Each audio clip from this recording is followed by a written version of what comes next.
बिस्मिल्लाहिर्रहमानिर्रहीम। Students, last time हमने ये देखा था कि SN1 रिएक्शन जो है वो किस तरह से परफॉर्म होता है।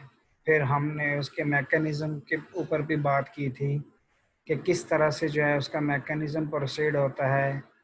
तो उसमें हमने बेसिकली 2 स्टेप्स देखे थे।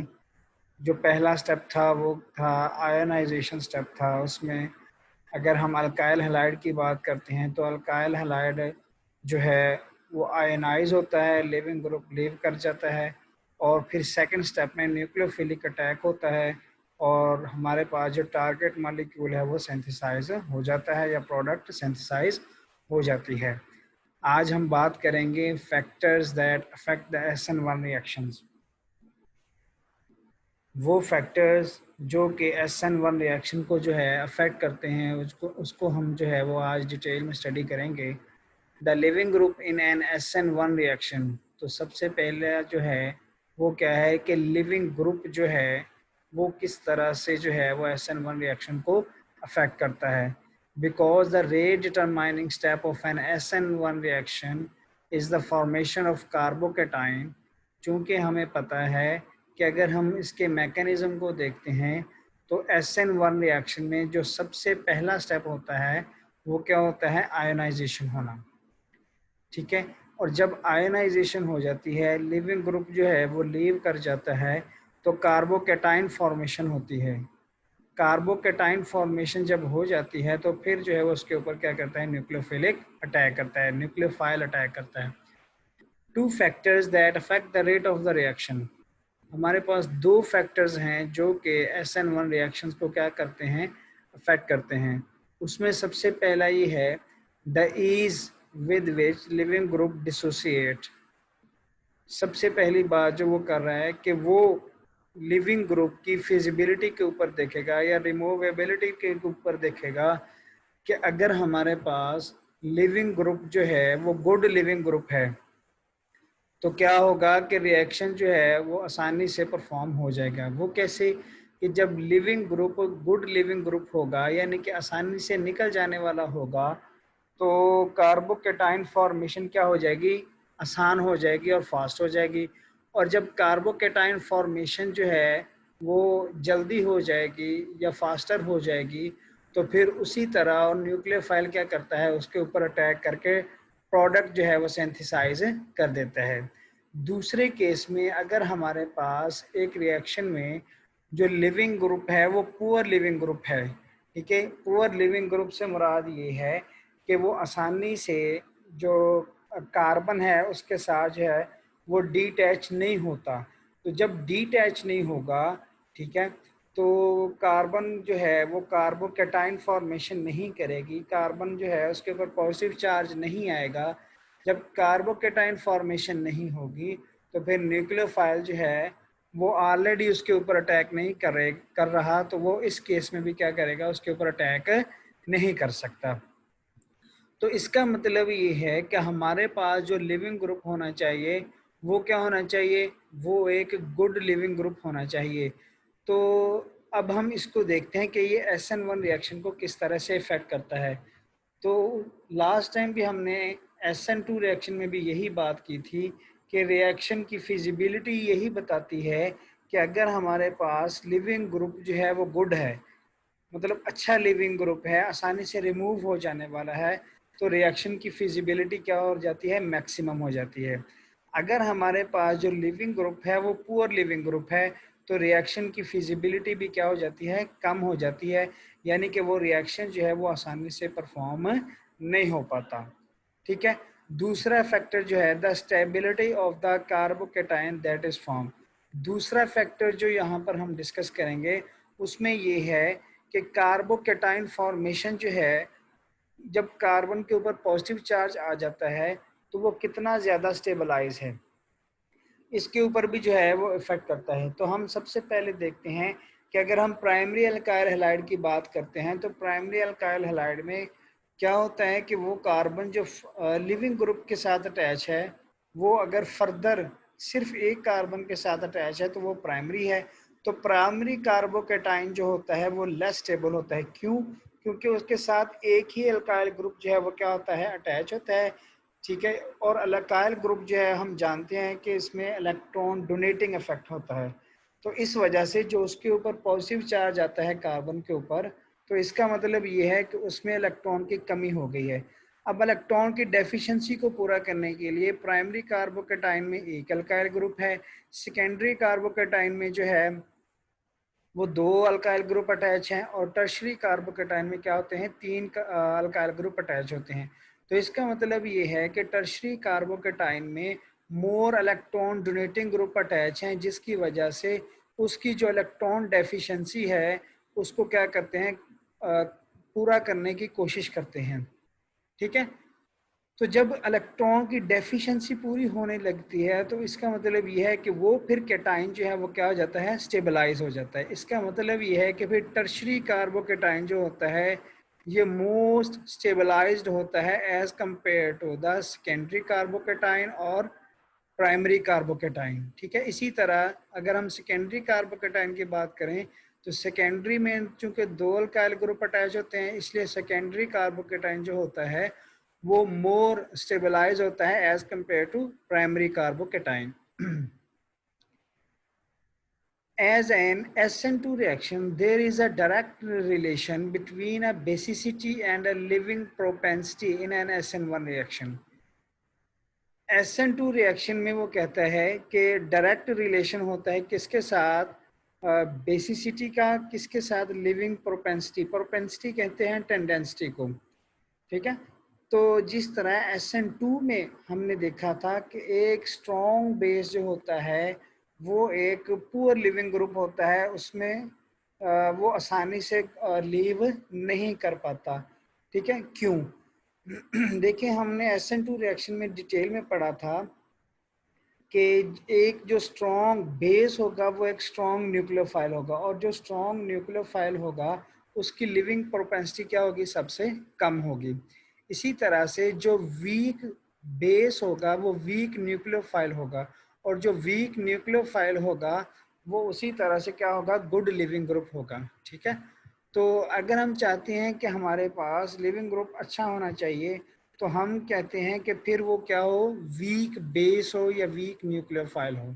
ठीक है, the weaker the base the less tightly it is bounded to the carbon.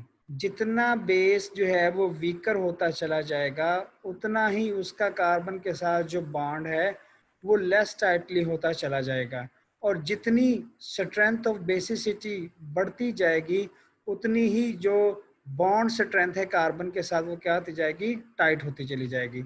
And the more easily the carbon halogen bond can be broken, और आसानी से कार्बन हेलोजन बॉन्ड को क्या कर दिया जाता है, तोड़ दिया जाता है, और लिविंग ग्रुप वहां से क्या हो जाता है, लीव हो जाता है। ठीक है, तो अगर हम लिविंग ग्रुप जो है वो एक वीक बेस लेते हैं तो हमारे रिएक्शन की फिजिबिलिटी क्या होती है, मैक्सिमम होती है, और as compare to the strong base. तो बिल्कुल SN2 की रिएक्शन की तरह ही ये भी जो है वो डिपेंड करेगा किसके ऊपर है, लिविंग ग्रुप के ऊपर। ठीक है, अगर हमारे पास वीक बेस है तो वीक बेस हम जानते हैं क्या होता है, गुड लिविंग ग्रुप होता है, और जो स्ट्रॉन्ग बेस होता है वो क्या होता है, पुअर लिविंग ग्रुप होता है। As a result, comparing alkyl halides with the same alkyl group, an alkyl iodide is the most reactive and alkyl fluoride is the least reactive in both SN1 and SN2 reaction. तो हमें पता है कि जो iodide ion होता है या iodide ion जो बेस होता है ये क्या होता है, वीक बेस होता है। ठीक है, वीक बेस होने की वजह से फिर इसका अल्काइल के साथ बॉन्ड जो होगा वो क्या होगा, वो वीकर होगा, इसलिए ये गुड लिविंग ग्रुप होगा और ये आसानी से निकल जाएगा। ब्रोमाइड जो है ये भी क्या होता है, एक वीक बेस होता है as compare to the chloride, और क्लोराइड जो है वो वीक बेस होता है as compare to the fluoride. तो इसका मतलब ये है कि सबसे स्ट्रॉन्ग बेस जो है वो क्या है, फ्लोराइड है। तो जब स्ट्रॉन्ग बेस फ्लोराइड है तो इसका मतलब क्या है कि फ्लोराइड जो है वो क्या है, पुअर लिविंग ग्रुप है। तो जब पुअर लिविंग ग्रुप है तो कार्बन के साथ जिसका बॉन्ड स्ट्रेंथ होगी वो क्या होगी, मैक्सिमम होगी। तो इसकी रिएक्शन फिजिबिलिटी सबसे ज़्यादा है, इसकी उससे कम है, इसकी उससे कम है, और इसकी सबसे कम रिएक्शन फिजिबिलिटी है। तो ये मोस्ट रिएक्टिव है, ठीक है, ये लेस रिएक्टिव होता चला जाएगा, और ये फाइनली जो है जब हम अल्काइल फ्लोराइड पे आते हैं तो ये क्या होता है, लीस्ट रिएक्टिव में कन्वर्ट हो जाता है। The nucleophile in an SN1 reaction.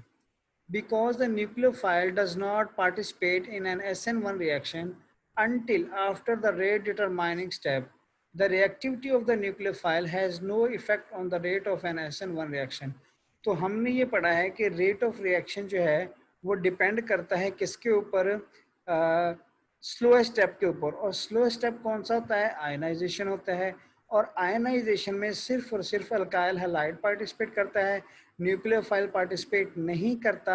इस वजह से हम कहते हैं कि SN1 रिएक्शन जो है वो न्यूक्लियोफाइल के ऊपर या स्ट्रेंथ ऑफ अ न्यूक्लियोफाइल के ऊपर जो है वो डिपेंड नहीं करता। इसके बाद हम बात करेंगे कंपटीशन की, competition between SN2 and SN1 reaction. The characteristics of an SN2 and SN1 reactions are compared in the table, जो नीचे टेबल दिया गया है। Remember that 2 in the SN2 and the 1 in SN1 refer to the molecularity of the reaction. ये हम already बात कर चुके हैं। The number of molecules involved in the transition state of the rate determining step. 2 जो है वो बायोमोलेक्युलरिटी है और 1 जो है वो क्या है, यूनिमोलेक्युलरिटी है, ठीक है। तो ये मोलेक्युलरिटी को रिप्रेजेंट करते हैं। In fact the opposite is true. An SN2 reaction proceeds by a one-step concerted mechanism. SN2 जो है वो one step में होता है, और SN1 जो होता है reaction proceed by a two-step mechanism with the carbocation intermediate, ठीक है। तो ये एक छोटा सा डिफरेंस है। यहाँ पर जो है वो हम डिटेल में कंपटीशन जो है या डिफरेंस जो है वो हम देख सकते हैं कि SN2 रिएक्शन में क्या होता है, वन स्टेप मैकेनिज्म है। SN2 जो है वो वन स्टेप मैकेनिज्म है, SN1 जो है वो क्या है, टू स्टेप मैकेनिज्म है विद द कार्बोकेटाइन इंटरमीडिएट। उसके बाद molecularity, bimolecular rate determining step. Rate determining step में 2 मॉलिक्यूल पार्टिसिपेट करते हैं, इसीलिए इसकी मोलेक्युलरिटी क्या है, 2 है, इसीलिए इसे बायोमोलिकुलर कहते हैं। Unimolecular rate determining step, rate determining step में 1 मॉलिक्यूल पार्टिसिपेट करता है, इसलिए इसे क्या कहते हैं, unimolecular rate determining step. Rate decreases with increase the steric hindrance. Rate of reaction जो है वो डिक्रीज करता है जैसे जैसे स्टेरिक हिंड्रेंस जो है वो बढ़ती चली जाती है। Rate decreases with the decreasing stability of the carbocation. Rate of reaction जो है वो डिक्रीज होता है जैसे जैसे कार्बोकेटाइन की जो है वो स्टेबिलिटी जो है वो क्या होती जाती है, कम होती जाती है। यहाँ पर भी हम स्टेरिक हिंड्रेंस के हवाले से भी बात कर सकते हैं कि rate decreases with the decreasing the steric hindrance, ठीक है। तो tertiary carbocation more steric hindrance होता है, सेकेंडरी उससे ज़्यादा उससे कम होता है, प्राइमरी उससे कम होता है, इसीलिए प्राइमरी जो है वो SN2 रिएक्शन देता है, ना कि SN1 रिएक्शन देता है। Product has inverted configuration relative to that of the reactant. Product की जो कन्फिग्रेशन होती है वो क्या होती है, टोटली इन्वर्टेड होती है, 100% इन्वर्जन ऑफ कन्फिग्रेशन हमने पढ़ा था। Products have both the retain and inverted configuration relative to the reactant. यहाँ पर जो है वो 50% जो है वो इन्वर्टेड होगी और 50% रिटेंशन ऑफ कन्फिग्रेशन होगी। लिविंग ग्रुप, जो आयोडाइडाइन है वो सबसे पहले है, स्ट्रॉन्ग या गुड लिविंग ग्रुप है।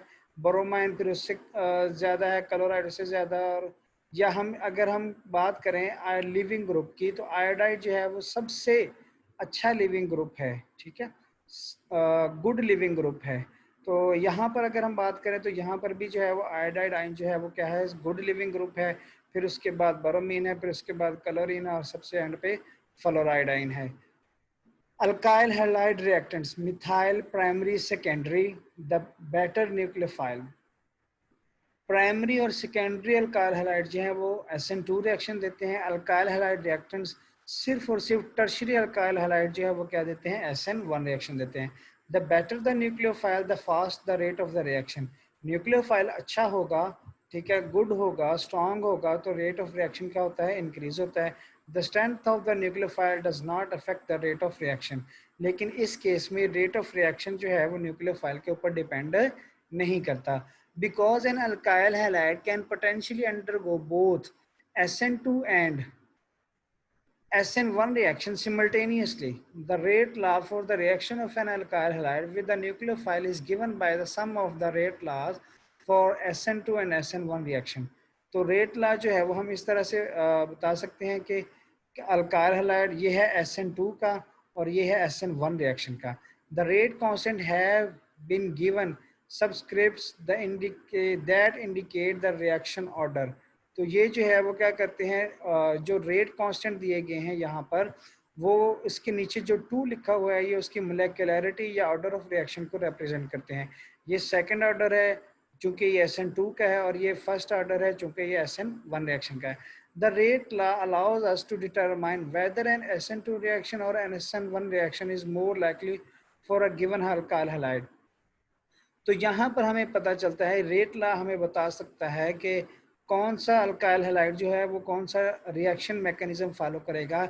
आया वो SN1 रिएक्शन फॉलो करेगा या फिर वो SN2 रिएक्शन जो है वो फॉलो करेगा। Primary alkyl halides and methyl halides cannot form carbocation because primary carbocation and methyl cations are too unstable to be formed. जैसे कि मैंने बात की है कि प्राइमरी कार्बोकेटाइन जो है वो क्या होता है, लेस स्टेबल होता है। तो जब लीस्ट स्टेबल होगा, ठीक है, तो उसकी फॉर्मेशन ही नहीं हो पाएगी। This causes K1 to be approximately zero. तो K1 को वो क्या कर देगा, जीरो कर देगा। तो जब K1 जीरो रह जाए, जीरो हो जाएगा, तो बाकी क्या बचेगा, K2। Therefore, the only substitution reaction primary alkyl halides and methyl halides undergo are SN2 reactions। ठीक है, तो इस केस में बात कर रहा है कि अगर प्राइमरी अल्काइल हैलाइड की बात करेंगे तो यहाँ पर कार्बोकेटाइन फॉर्मेशन नहीं होगी।